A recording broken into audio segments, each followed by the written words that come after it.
ଭୋଟରଙ୍କୁ ନିଜ ଆଡ଼କୁ ଆକର୍ଷିତ କରିବାକୁ ବିଜେପିର ବଡ଼ ପ୍ଲାନ୍।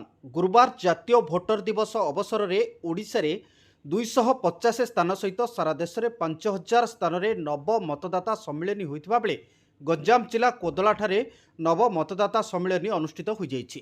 ନୂଆ ଭୋଟରଙ୍କ ସହ ସିଧାସଳଖ ପ୍ରଧାନମନ୍ତ୍ରୀ ଯୋଡ଼ି ହୋଇଥିବା ବେଳେ ଏନେଇ ସିଧା ପ୍ରସାରଣ କାର୍ଯ୍ୟକ୍ରମରେ ଶହ ଶହ ସଂଖ୍ୟାରେ ଯୁବ ଭୋଟର ସାମିଲ ହୋଇଥିବା ଦେଖିବାକୁ ମିଳିଛି।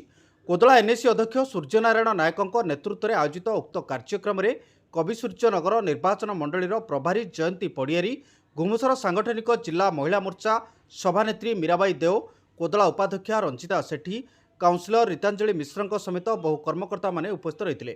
2014 ଓ 2019ରେ ନୂଆ ଭୋଟର ମୋଦିଙ୍କ ପାଖରେ ଥିଲେ। 2024ରେ ମଧ୍ୟ ପୁଣି ଥରେ ମୋଦିଙ୍କୁ ପ୍ରଧାନମନ୍ତ୍ରୀ ଭାବେ ବାଛିବା ପାଇଁ ଯୁବବର୍ଗଙ୍କ ମଧ୍ୟରେ ତତ୍ପରତା ଓ ଉତ୍ସାହ ଅଛି।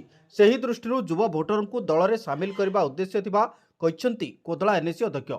ଏହି ସମ୍ମିଳନୀରେ 9 ବର୍ଷରେ ମୋଦି ସରକାରଙ୍କ ଯୁବ କଲ୍ୟାଣ ଯୋଜନା ବିଷୟରେ ଯୁବବର୍ଗଙ୍କୁ ଅବଗତ କରାଯାଇଥିଲା। ବ୍ୟୁରୋ ରିପୋର୍ଟ, ତେଜ ଓଡ଼ିଶା।